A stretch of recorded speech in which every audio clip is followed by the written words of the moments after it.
stay tuned for Mystery Theater.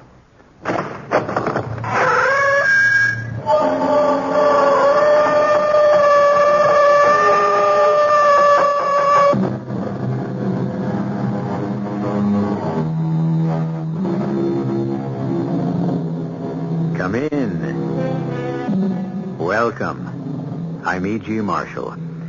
Something that men have been pondering since the dim beginnings of time has been the question of poverty and riches. Why are some men destined to be wealthy while others seem fated to be poor?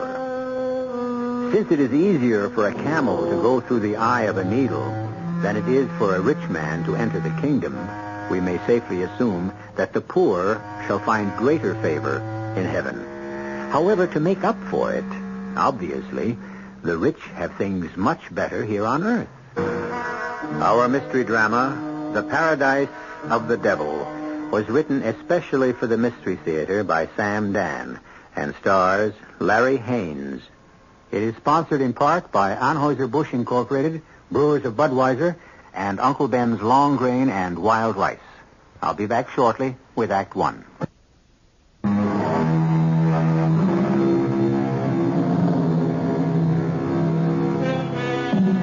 There are those people who will always make money, whether times are good or times are bad. Whatever they touch always seems to turn to gold. On the other hand, we have those people whose timing is always disastrous. Nothing works. Whatever they touch shrinks and shrivels, declines and dwindles.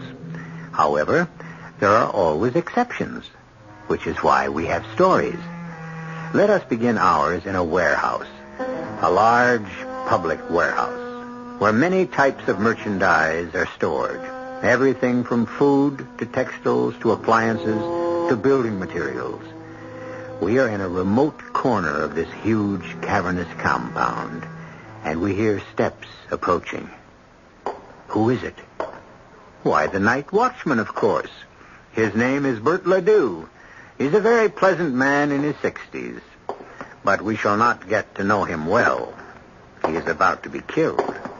Waiting for him, and hiding behind a huge stack of cement bags, are three men. Here he comes now. Let him turn the corner and give it to him. Ready, Louis? Now. Very good, Louis. You popped him right between the eyes. You get better every time. Let's get out of here.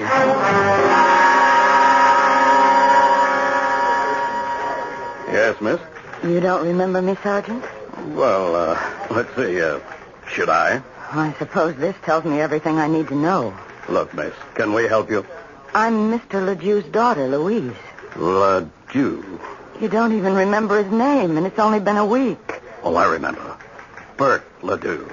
You said to come back in a few days. You might have news for me. Louise, let me talk to you off the record. About what? The facts of life. Thank you, Sergeant, but I know them. Oh, no, you don't. What I'm going to tell you could cost me my job. Then why risk it? Because you're old enough to be my own daughter. Your dad was killed exactly 10 days ago. Do you know how many people have been murdered since? No, and I'm not interested. 5. And that's about average. A killing every other day. And my father's killing is rapidly becoming ancient history. Your father was shot by burglars in the warehouse. We have no leads. What have you done? We combed the neighborhood. No one saw. No one heard anything unusual. But surely, there must be something. Believe me, I wish with all my heart it was the kind of thing you see in the movies. A clue is left that leads us directly to the killer, and we capture him in one big blazing shootout. Sergeant, all of this is beside the point. It is the point. What have we got? All we know is your father was killed by a .38 caliber bullet. We have absolutely nothing else. Which means you're doing nothing. Oh, no. We're doing two things. Each time we capture an armed criminal, we check the weapon. And we keep tapping our usual sources of information in the underworld. Stool pigeons, you'd call them. And that's all? What else would you suggest? What would I suggest? Am I a professional police officer? I'm sorry, Louise. Sergeant, just tell me this. If my father had been somebody wealthy and powerful, would things be different? Let me answer it this way, Louise. It's always better to be rich than it is to be poor. Well, what would you be doing right now if you'd been rich? It's not so much what we'd be doing. It's what you'd be doing. And what would I be doing? Well, it's like everything else. If you don't care for the services the city supplies free of charge, you go out and buy your own. You mean I'd hire a private investigator? Oh, an army of them. What? Tell me the name of a good private investigator. I'm not allowed to. Then why did you bring it up? But a private detective will give you no guarantee. I wouldn't even know how to go about it. Tell me the name of someone who wouldn't just waste my money. But it's against regulation. If you were in my place, who would you go to? I promise you, Sergeant, no one will ever know.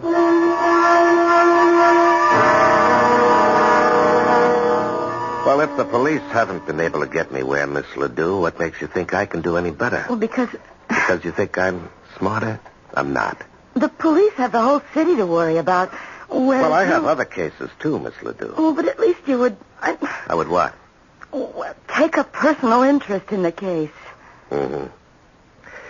Miss Ledoux, there are hundreds of killings, just like your father's. Random killings. Killings where there's no leads at all. Where the killers have vanished without a trace. Are you telling me that I must accept the fact that my father's murderer may never be caught? Yes, that's exactly what I'm telling you.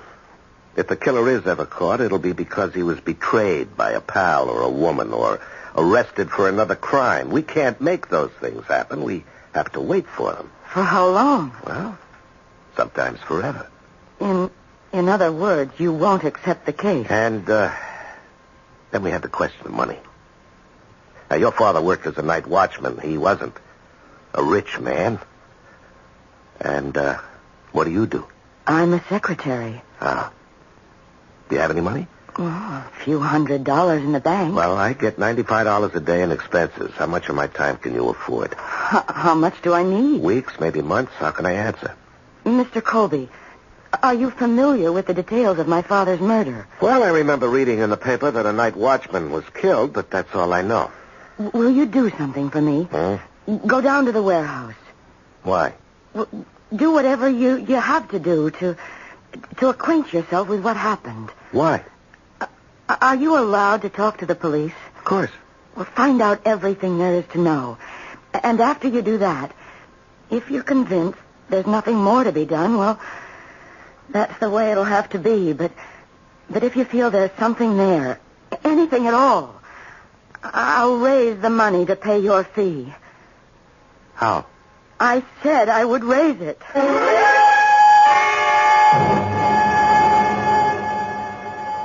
Who? George Colby? Oh, yeah, send him in. Hey, Georgie. Hi, Sarge. How's private practice? Sarge, I didn't know when I was well off getting paid every week. Did you send me that little Louise Ledoux? Yeah, because I know you're an honest guy, and I figured you'd discourage her. You will, won't you? Well, I should. You mean you won't? Well, there's a little angle on this case that bothers me. Yeah? Yeah, I don't believe the old man was shot by hoods who were knocking off the warehouse. Why not? Because of where it happened, Sarge. He was killed in the wrong part of the warehouse. Well, why do you say the wrong part? Is there a right part for a watchman to get killed? Yeah, there is in this one. Where should he have been killed? Way over on the other side, Sarge. Where they got the stuff the crooks are after. TV sets, tape recorders, cameras, hi-fis, liquor, guns, cigarettes. But where's Ledoux killed? In an area where there's nothing but 100-pound bags of cement. Well, they may have wanted him out of the way. Now, Sarge, this is a clean, professional job. No crook is going to run the risk of murder if he doesn't have to. They were waiting for him. No sign of a fight. They could have tapped him on the head and put him to sleep, but no. Oh, no. They were out to kill him. Why would anyone want to kill a night watchman? Well, maybe he was more than a night watchman. We checked the daughter. She said he had absolutely no enemies. That she knows of.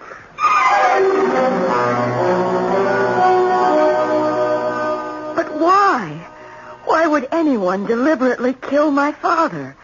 He was the nicest, sweetest... Yeah, I know. To you, he was the nicest, sweetest guy in all the world. Other people may have held a different opinion. Well, talk to his friends. Talk to anyone who knew him. Tell me, had he seemed worried or unhappy? Well, not at all. Actually, it was the other way round. He was quite happy. As a matter of fact, now that you mention it, unusually happy. He kept saying to me, "My dear daughter, there is a law of retribution. Many a villain has been hoist on his own petard." So, but your father was an educated man? Yes. He'd been in business, but he lost everything. Oh. The watchman's job was the only thing he could get. But he was glad. He said it gave him time to think. Uh-huh. And you say he was unusually happy just before he died? Yes. Mm-hmm. And that's what makes it so hard for me to understand why he was deliberately murdered. Oh, I'm not saying he was deliberately murdered, Miss Ledoux. I'm saying I have strong reasons to suspect it. Well, what do you suggest is the next move? Well, you asked me to look into your father's murder, and I did. I don't think it's what it appears to be on the surface. On the other hand, you're not a wealthy girl. Your money could be down the drain. Well, suppose I could raise $10,000. Well, I still couldn't guarantee results. I couldn't pay immediately. I would have to wait for my father's estate to be settled. I thought he didn't have any money. Well, this is a piece of property. The only thing he left. I've already received an offer for it. Uh-huh. Well, I might go through every nickel and we'd be no wiser than we are now. I could be wrong. Mr. Colby, I'm sure you're an extremely ethical person, but isn't it possible for you to talk positively? Miss Ledoux, I don't talk positively and I don't talk negatively. I try to talk truthfully.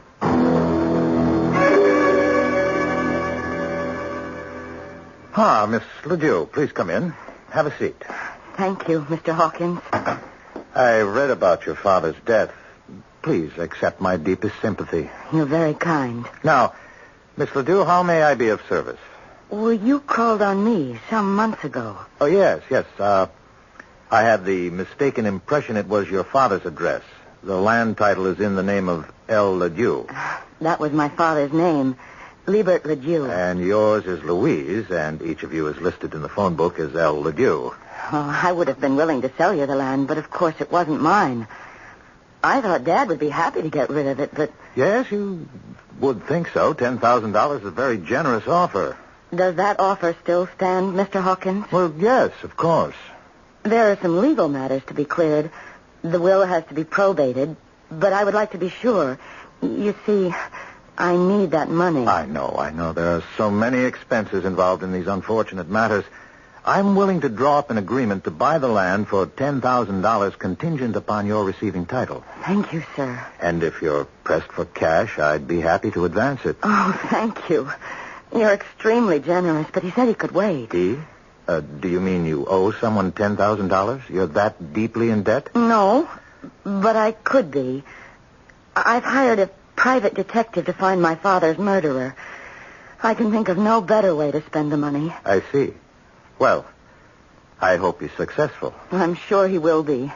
I have a great deal of confidence in this man. Well, thank you for your time, Mr. Hawkins. It's been my pleasure. Goodbye. And you'll hear from me soon. Good day.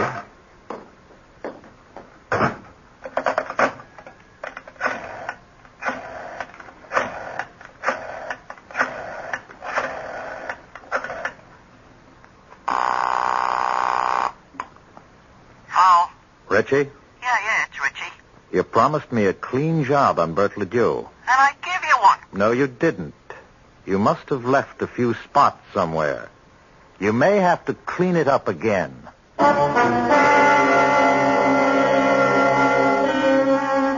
They say cleanliness is next to godliness, but obviously some of the devil's disciples are in favor of it also. At any rate, as our friends in the sports world would put it, we have given you the matchups. It's Louise Ledoux and George Colby against Mr. Hawkins and Richie. Richie and Hawkins have already scored. But this game has only begun. There is more action when I return with Act 2.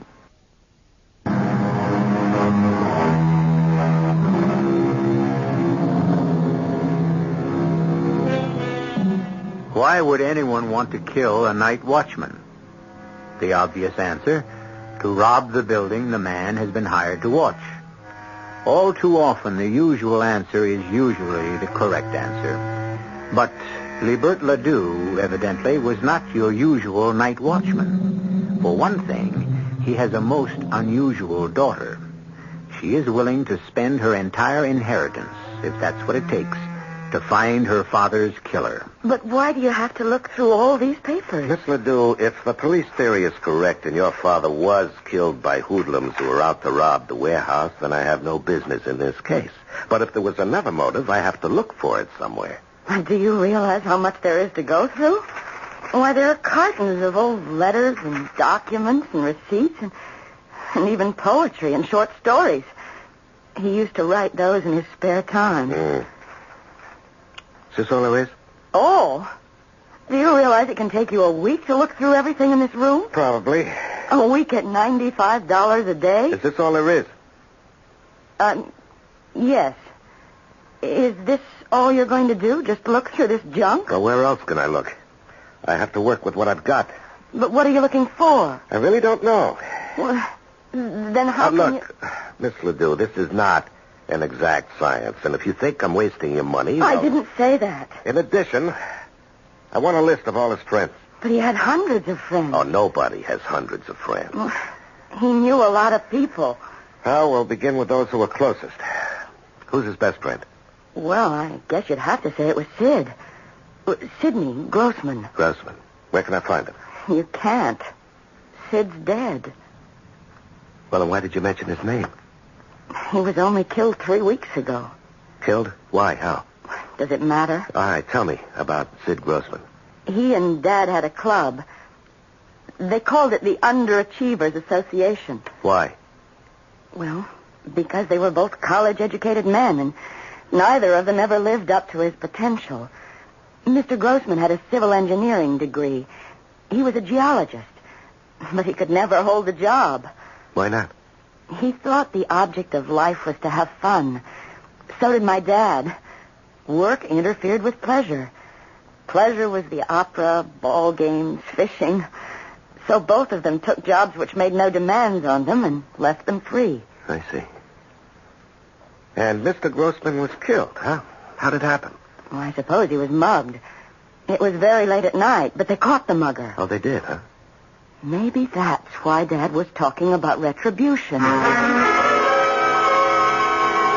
look, Sarge, 2 friends. Each dies violently within a 3-week period. Coincidence? We got the one who killed Grossman. Just a funk. We've got a record for assault and robbery. There is such a thing as coincidence. Yeah, I know. How do you know you got the right guy?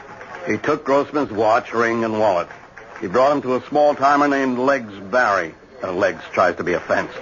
But Legs need a little favor from us, and you know how these things go. Yeah, I know.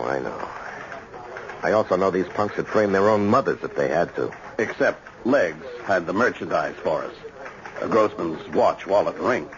He says he bought him from this hood, this Pete Lucas. Do you think Legs is telling the truth? Well, why would he lie?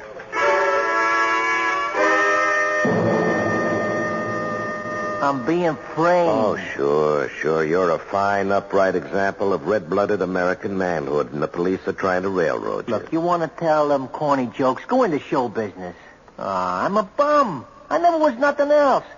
I can't even remember how many people I robbed. And maybe you don't remember robbing Grossman. That one I remember, because that one I didn't do. And you can believe it. Stupid fudge. They don't get me for all the ones I knocked off, but for the one that I didn't... Yeah, life is funny that way, Peter. Tell me, if it wasn't you, how come you fenced off his watch, ring, and wallet? I didn't fence him. This stoolie, this rat Legs Barry, he says I fenced him. Now, why would he lie? Well, they got his girl on a drug charge. He's making a trade. How come he's got the dead man's possessions? Because the mug who done it fenced the stuff with him. Well, why not turn that guy in? Because... How would I know? Well, whoever did it could only have been some punk. Now, why would Legs risk a perjury rap? Don't ask me what's going on. I don't solve crimes. I only commit them. All right. Don't be flip with me, Pete. If you didn't do it, why's the finger on you? Look, I never killed nobody in all my life. Pete, you're not answering me. I want to know if you were fingered, why? Why? Okay, maybe the guy wasn't mugged. Maybe it was something else. Like what? Maybe they wanted to look like he was mugged, so That's where I come in. If you want to have everybody think it was robbery, then I'm the one who can make everybody happy. After all, don't I have the rep? Huh? Well, the jury takes one look at me and I'm up the river. You talk about they. Who are they? I don't know. Ever hear of a man named Bert Ledoux? No. Is there anything buzzing in your circles about Ledoux and Grossman? No. Look, don't be stuck with that underworld code nonsense. What code? If I knew something, I'd sing like a cage full of canaries. I didn't do it.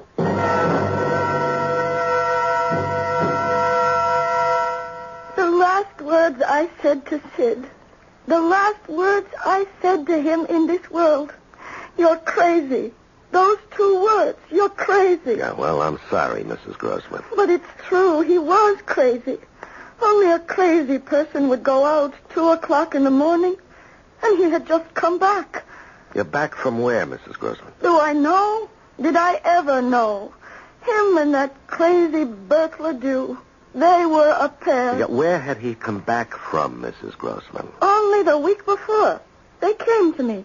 These 2 heroes, they came to me and said they needed $250 for Sid to take a trip out west. Where out west? I don't know. Arizona, Nevada, Colorado, wherever the west is. Why? They said that for my sake they were willing to become rich, and Sid had to investigate something. Oh, what? I don't know. One morning he leaves. One midnight he comes back. He says, Ida, we are rich. Well, why? How? Tell me, I said to him. And he says, you must not be bothered with details. Your only job will be to spend the money. With that, he puts on his coat. Where are you going, I ask. I got something to tell Bert. Now? Right now, he says.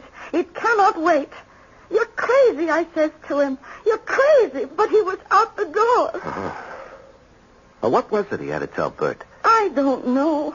All I know is the last words I said to him.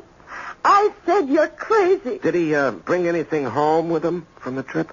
He brought me a box of candy and a flower. He always did that.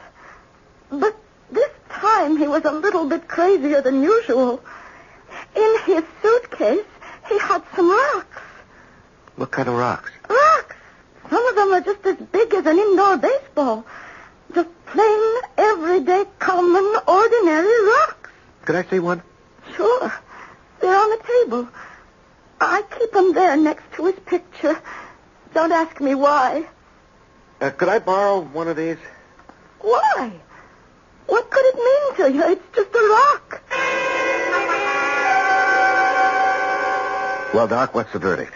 Well, if this rock belongs to you and you've got a lot more like it, you are now eligible for membership in the Millionaires Club. Is that so? If it's yours, you are fabulously wealthy. Wouldn't you know it, Doc? It isn't mine.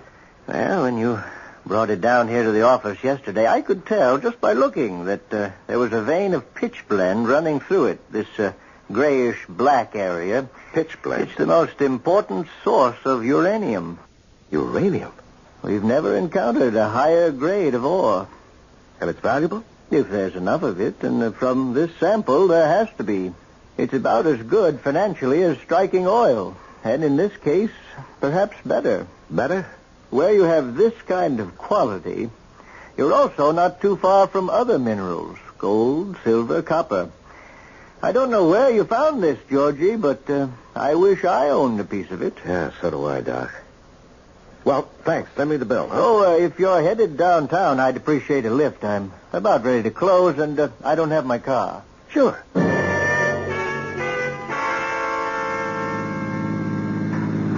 George, I always wondered, what makes a guy want to become a private detective?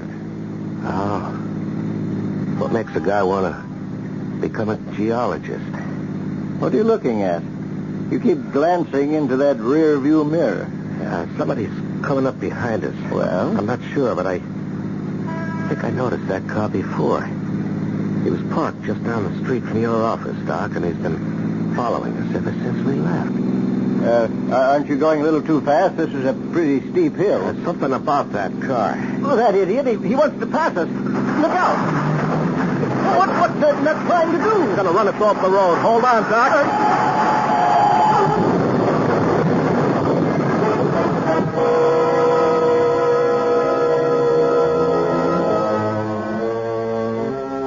Do these things occur in series of threes? Mr. Grossman, Mr. Ledoux, and now Mr. George Colby and his companion? First, it's something designed to appear as a mugging. Then, an incident to be considered a holdup. And now, an automobile accident. These things do happen. But we know better. I shall return in just a few moments with Act 3.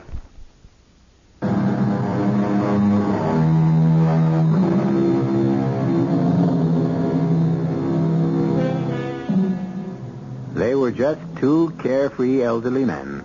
They owned little more than the clothes on their backs. Or did they?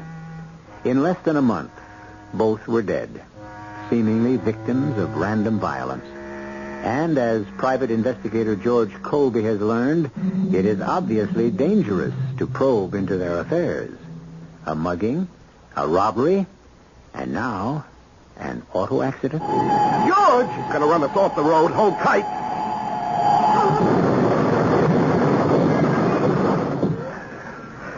Doctor, I think I'm okay. All right, take a breath. Try to move your arms and legs. Anything hurt? I think I'm okay. You're bleeding. Oh, I don't think it's bad. Can you move? Yeah. Okay, out of the car, quickly. Why? Because we have to burn it.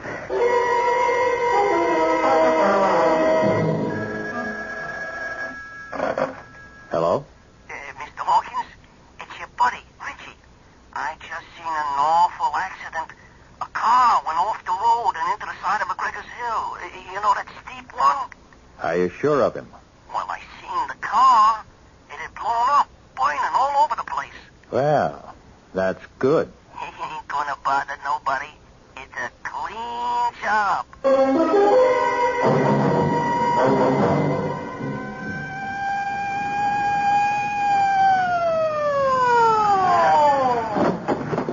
George, what's all this? Hello, Sarge. You should be in the hospital. No. It's not as bad as it looks. Well, why'd you have the highway cop call me? Why not an ambulance? Now, listen, Sarge. The Grossman thing was no mugging. The Ledoux killing was no holdup, and this was no accident. What are you talking about? We were forced off the road. Could you see by whom? No, it happened too fast. Now, look, Sarge, can you give it out that we were killed? I can't do that. Why not? Well, because Now, look, Sarge. 2 men have already been murdered. Whoever was after them is after me. Let them think they're in the clear. Have you got a line on who the killer could be? No, not yet. But I know who to ask.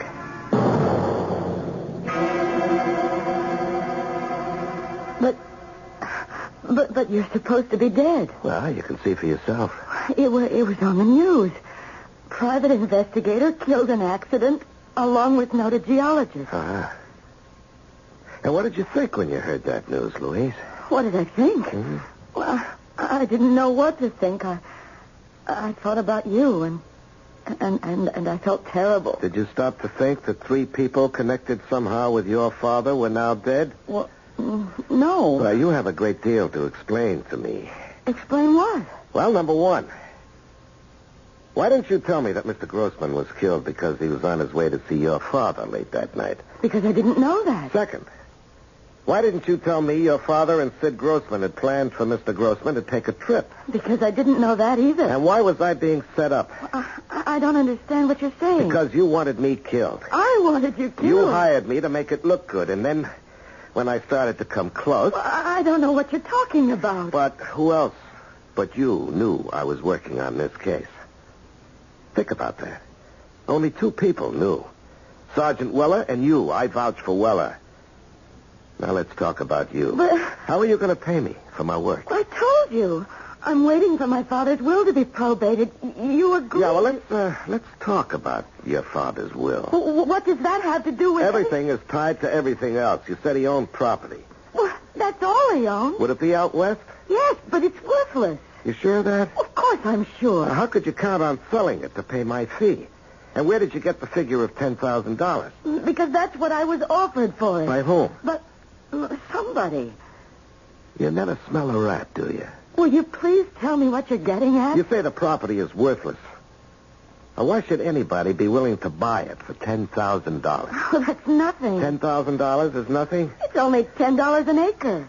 Your father owned 1,000 acres. Of what? Sand, rocks, hundreds of miles from nowhere. 1,000 acres of, let's see, do you know how much money that land is worth? It's just desert. It's got what could be the richest load of uranium in the world. There could also be gold, silver, copper. It's a treasure chest. So that's why the man wanted to buy it. Which man? Oh, let me think for a minute. Let me think. Mr. Colby, I know now who killed my father. Who? Who's the killer? I am. You? You went into that warehouse and fired the shot? No, I didn't go there. I didn't hold the gun. I didn't pull the trigger, but it happened all because of me. Of course. And now I know why they tried to kill you, too. Mr. Colby, I am not the only one who, in addition to Sergeant Weller, knew you were on the case. There is another person. Who? The man who wants to buy the land from me. What's his name? Hawkins. Gerald F. Hawkins. How come he knew? Well, because I told him. It slipped out. I mentioned that I needed money to pay a private investigator to help find my father's killer. He's the only other person who knew. All right. Now, why do you say you killed your father? Oh, I said I was responsible. A couple of months ago, a man called on me. Are you El LeJew, he asked. I told him I was. He said I was the owner of record of a piece of property in Nevada. I said he must mean my father. And he said, of course, Liebert LeJew, your father must still be alive. He said, I sold him the property 30 years ago, and now I want to buy it back. Did he say why? Well, because it was worthless, and he didn't know it at the time, and he had come into some money, and he was trying to, to clear his name by making it up to people. He struck me as a very kindly gentleman at the time. Yeah, so this, Mr. Hawkins went to your father. Well, Dad must have turned him down. Mr. Hawkins came back to me, and he said, do you suppose I might be able to convince your father to sell? He'll never get another chance. And this way, he'll get 10 times his money back. Uh-huh. And what did you say to Mr. Hawkins? Well, I see now. I signed my father's death warrant. Oh, come on. I told Mr. Hawkins, once my dad decides that's the end of it, if the land were mine, I'd be glad to get rid of it. Don't you understand? He took that to mean that if Dad were out of the way... Now, he'd have killed your father anyway. Taking his chances with you. Now, about this land... Well, I'll show you. Here. I have the papers in my pocketbook. Why didn't you show these to me before? Read the pamphlet. It goes back over 30 years. Paradise of the Devil. The name of the development. Yeah, I understand. Tell me, why didn't you want me to see this before? Well, because... I didn't want you to know my father could have been so... So, naive? Yes. I was ashamed. Uh-huh. Paradise of the Devil. At first sight, a desert inferno, but there's magic in this land. Deep underneath run the waters of life. Healthful, invigorating waters of youth. The paradise of the devil can become a spa to rival the great watering places of Europe. Stake your claim to unbelievable wealth, only $1 per acre. Act now before it's all gone. And my father believed it. My father bought it. You know, in a way, the guy who hustled this was right. There's unbelievable wealth under that ground, and the swindler swindled himself out of it. Now he wants it back. He can't get it back now that I know. Now what are you going to do? What evidence do we have that Hawkins killed my father? I don't believe Hawkins actually killed him. Hawkins probably bought the murder. I still don't think we have any hard evidence at all. Then there's a possibility that Hawkins can go free. Well, there's always that possibility. I hired you to find my father's killer. And I did. To my satisfaction. What about the law? Oh, well, for that we have to dig. Very well. You dig. Right now, I can afford to have you dig forever. What do you want now, Snoop? Some more information, Pete. You know, you could spend the rest of your life in jail. Unless you help me get you out of here. Why should you care about me? Oh, I don't, Pete. And the world would be much better off if you remained in the clink, but you're part of something else. Now, do you know a guy named Hawkins? No. Well, have you ever heard of a guy named Hawkins? That's different. Yeah. Yeah, I heard of a guy named Hawkins. In what connection? He would need a strong arm from time to time. Did he ever hire you? Me? Nah. Why not? I'm too nice for him. He uses Attila the Hun. Attila the Hun? His real name is Richie. Where can I find Richie? I don't know. Try a couple of joints along the strip.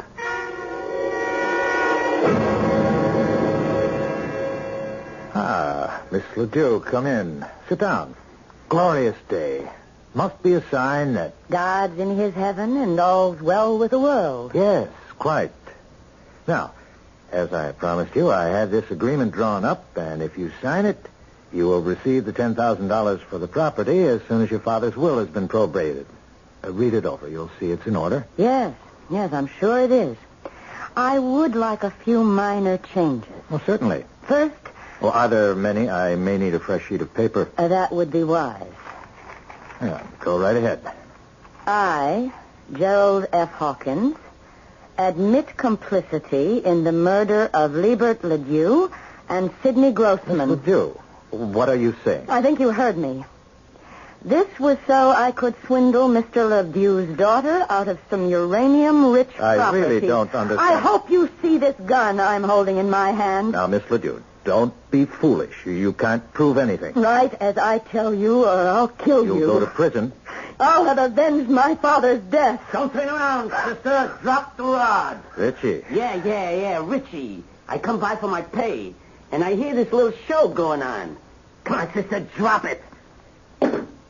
That's nice. We have to get rid of her. She knows. Yeah, we'll get rid of her. I'll make it clean. First, we get rid of you, pal. What? I just found out what's going on. All the uranium in the world.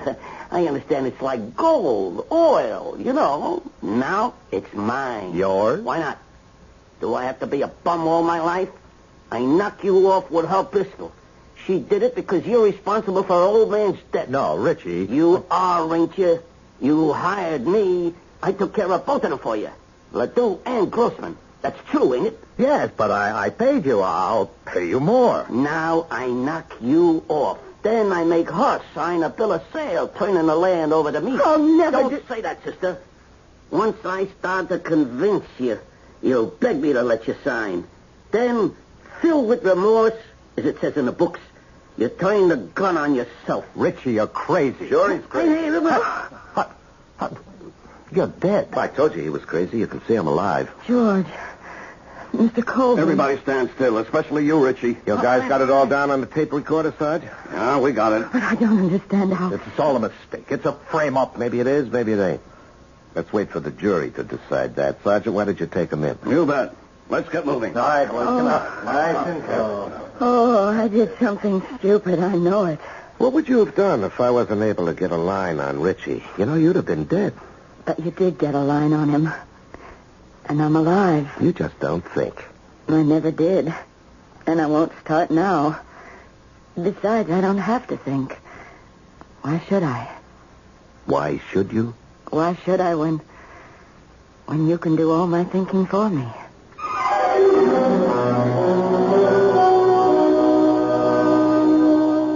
She was always quiet. A hard girl for her co-workers to figure out. So they thought she was a little bit off. That's because she was poor and single. Now that she's rich and married, she's merely a delightful eccentric. I never told you the world was fair. All I ever wanted you to believe at this stage of the program is that I will be right back.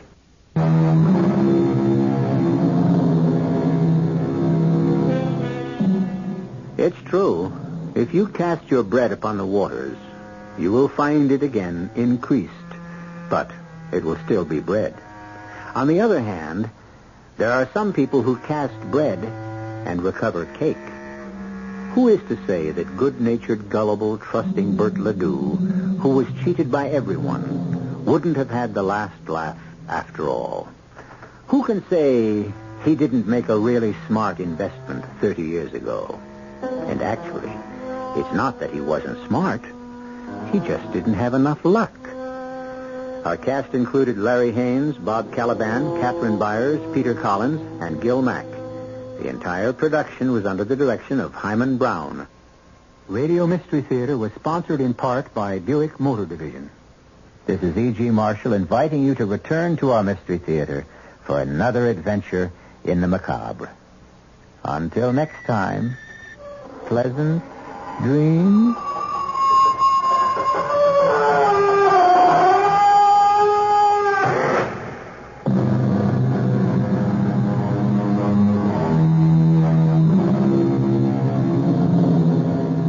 Tonight's WR Mystery Theater was also brought to you in part by ShopRite Supermarkets, where you get a lot more for a little less. The preceding program is furnished by the Columbia Broadcasting System.